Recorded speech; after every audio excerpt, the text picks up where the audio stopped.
ঈদ মোবারক। ধান নদী খাল এই তিনে বরিশাল এবং এই বরিশালের সর্বদক্ষিণের জেলা বরগুনা কিন্তু আসলে এই ঈদের যেই আমেজ সেটি কিন্তু বইছে এবং এই অঞ্চলের যে নদীগুলো রয়েছে সেই নদীগুলোর কিন্তু আসলে ঐতিহ্যবাহী কিংবা আবেগ বলা যায় এবং এই সৌন্দর্য আসলে লঞ্চ এবং এই লঞ্চ জার্নি কিংবা তাদের আবেগ কিংবা ঐতিহ্য সেটি কিন্তু এই লঞ্চ জার্নি কিংবা এই লঞ্চ এই ঘাটে ভিড়বে এবং এই অঞ্চলের মানুষদের নিয়ে ঢাকা রওনা দেবেন, এটি কিন্তু এই অঞ্চলের কিন্তু একটি ঐতিহ্য বলে এবং এই অঞ্চলের মানুষের জন্য কিন্তু জার্নি পথ হিসেবে তারা সর্বোচ্চভাবে নিরাপদ এবং স্বস্তির যাত্রা হিসেবে কিন্তু এই লঞ্চ জার্নিটাকে তারা অন্যতমভাবে তারা বলছেন। এখানে যারা লঞ্চের যারা যাত্রী রয়েছেন তাদের বেশ কয়েকজনের সঙ্গে আমার কথা হয়েছে। তারা বলছেন যে এই অঞ্চলের মানুষের জন্য কিন্তু তারা কিন্তু এই অঞ্চলে কিন্তু তারা মূলত লঞ্চেই কিন্তু স্বস্তিতে তারা জার্নি করে থাকেন এবং তারা স্বস্তি প্রকাশ করেন যে এই অঞ্চলের লঞ্চগুলোতে। আমরা এই ঘাটে বর্তমানে রয়েছি বরগুনা লঞ্চ ঘাট এলাকায় এবং এই লঞ্চ ঘাটে এসে আমরা কিন্তু দেখতে পেরেছি যে 3টি লঞ্চ ঘাটে রয়েছে এবং এই লঞ্চে যারা কর্তৃপক্ষ রয়েছে তাদের সঙ্গে আমার কথা হয়েছে। তারা বলছেন যে 3টি লঞ্চ রয়েছে, মূলত একটি লঞ্চ এখানে থেকে ছেড়ে যাবেন, মূলত রাজারহাট বি এই লঞ্চটি ছেড়ে যাবেন এবং এই লঞ্চের যদি যাত্রীদের চাপ বেশি থাকে তাহলে কিন্তু আরও একটি লঞ্চ ছাড়বে বা তারও বেশি যদি যাত্রী থাকে তাহলে 3টি লঞ্চই ছেড়ে যাবে। কিন্তু এখানে যারা লঞ্চ কর্তৃপক্ষ রয়েছে তারা বলছেন যে আজকে যাত্রীর চাপ কিন্তু অনেকটাই কম রয়েছে এবং গতকালকেও তারা বলেছেন যে বরগুনা থেকে মূলত 200 থেকে 250 জন যাত্রী নিয়ে লঞ্চটি ছেড়ে যান এবং এই মূলত এই বরগুনা থেকে যে লঞ্চটি ছেড়ে যায় সেটিও কিন্তু মূলত বেশ কয়েকটি এলাকার যাত্রী তারা বহন করে থাকে এবং আমরা দেখতে পাচ্ছি যে লঞ্চটি একেবারেই ফাঁকা এবং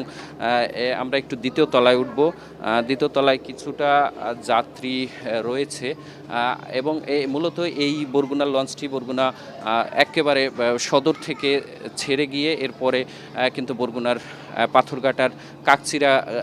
পরবর্তীতে সেখানকার যাত্রী নেবেন এবং তারপরে কিন্তু সেখান থেকে ঝালকাঠি কিংবা পিরিজপুরের যাত্রীও কিন্তু তারা বহন করে এবং তারপরে বরগুনার বেতাগী উপজেলা সেখানেও কিন্তু ঘাট দেয় এবং সেখান থেকে যাত্রী নিয়ে তারপরে ঢাকার উদ্দেশ্যে রওনা হয় এবং বরিশালেও তারা সর্বশেষ তারা ঘাট দিয়ে সেখানে যাত্রী নিয়ে তারা ঢাকার উদ্দেশ্যে রওনা হয় এবং আমরা দেখতে পাচ্ছি যে দ্বিতীয় তলায় কিন্তু এই ডেকের যারা যাত্রী তারা কিন্তু তাদের বিছানা সাজিয়ে তারা যাত্রার জন্য কিন্তু তারা প্রস্তুত হয়ে রয়েছে এবং অনেকে আমরা দেখতে পেয়েছি যে অনেকে দুপুরের আগেই কিন্তু সকালে এসেও এখানে বিছানা কিন্তু বিছিয়ে রেখেছে, অর্থাৎ জায়গা দখলের যে একটি প্রতিযোগিতা বিশেষ করে এই ঈদের সময়টা আমরা দেখতে পাই যে এই যে লঞ্চের যাত্রীদের যে হুড়োহুড়ি কিংবা এই যে লঞ্চে যাওয়ার জন্য আগেভাগে এসে তারা কিন্তু এই জায়গা দখল করে রাখে এবং আমরা এখানে যারা লঞ্চ কর্তৃপক্ষ রয়েছে তাদের সঙ্গে কথা বলেছি এবং এখানে যারা যাত্রী রয়েছে তাদের সঙ্গে আমরা কথা বলেছি। যাত্রীরা বলছেন যে এবারের ঈদ যাত্রায় কিছুটা ভাড়া বেশি থাকলেও তাদের লঞ্চ যাত্রাটা অনেকটাই স্বস্তি তারা বলছেন এবং এখানে যারা লঞ্চ কর্তৃপক্ষ রয়েছে তারা বলছে আজকে ডেকের ভাড়া, অর্থাৎ আপনারা এই দর্শকরা যেটি দেখতে পাচ্ছেন, অর্থাৎ এই যে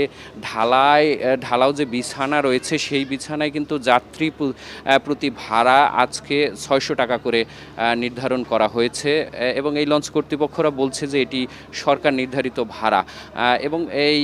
যারা যাত্রীরা রয়েছে তারা বলছে যে এই ঈদের আগে কিন্তু অন্যান্য সময় কিন্তু এই ডেকের ভাড়া থাকে 500 টাকা এবং আমরা নিচে দেখতে পেয়েছি যে সোপার একটি ব্যবস্থা রয়েছে, সেই সোপাটাও কিন্তু ভাড়া রাখা হচ্ছে 700 টাকা, অর্থাৎ এবং যে কেবিন রয়েছে সিঙ্গেল কেবিন এবং ডাবল কেবিন, সিঙ্গেল কেবিন কিন্তু আজকে নির্ধারণ করা হয়েছে 1600 টাকা এবং ডাবল কেবিন 3000 টাকা, অর্থাৎ এই সিঙ্গেল কেবিন কিন্তু এই ঈদের আগে ছিল 1300 টাকা এবং ডাবল কেবিন ছিল 2400 টাকা, অর্থাৎ ঈদ উপলক্ষে কিন্তু কিছুটা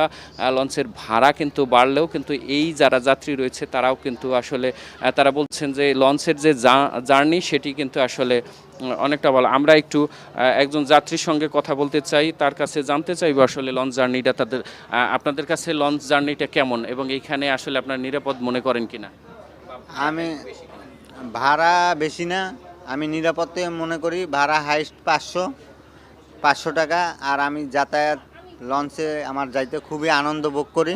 এবং আমার যাইতে খুবই ভালো লাগে। ধন্যবাদ আপনাকে।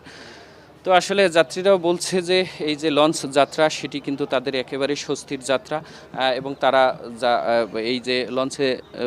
তারা যাচ্ছে এবং তারা বলছেন যে এই বাসের থেকে কিন্তু লঞ্চে যাওয়াটা অনেকটাই দীর্ঘ সময় লাগে, তারপরও তারা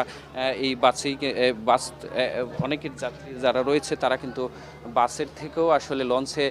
যাওয়ার জন্য তারা কিন্তু অনেকটাই বেশি এবং আপনারা দেখতে পাচ্ছেন যে এখন সময় কিন্তু 3টাও বাজেনি, কিন্তু এর মধ্যেই কিন্তু এখানে যাত্রীরা কিন্তু তারা এসে তারা লঞ্চে বসে রয়েছেন। অর্থাৎ আমরা এর আগেও দেখতে পেয়েছি যে দুপুর থেকেও অনেকে এখানে এসে লঞ্চে এসে বসে রয়েছেন। অর্থাৎ লঞ্চে যে জার্নির যে এই অঞ্চলের মানুষের যে একটি আবেগ সেটি কিন্তু আমরা দেখতে পেয়েছি এবং যাত্রীরাও বলছে যে ভাড়া কিছুটা বাড়লেও তারা লঞ্চের যাত্রা করাটাই তাদের জন্য অনেকটাই নিরাপদ মনে করছে। তো এই ছিল আমার কাছে বরগুনার লঞ্চঘাট থেকে সবশেষ।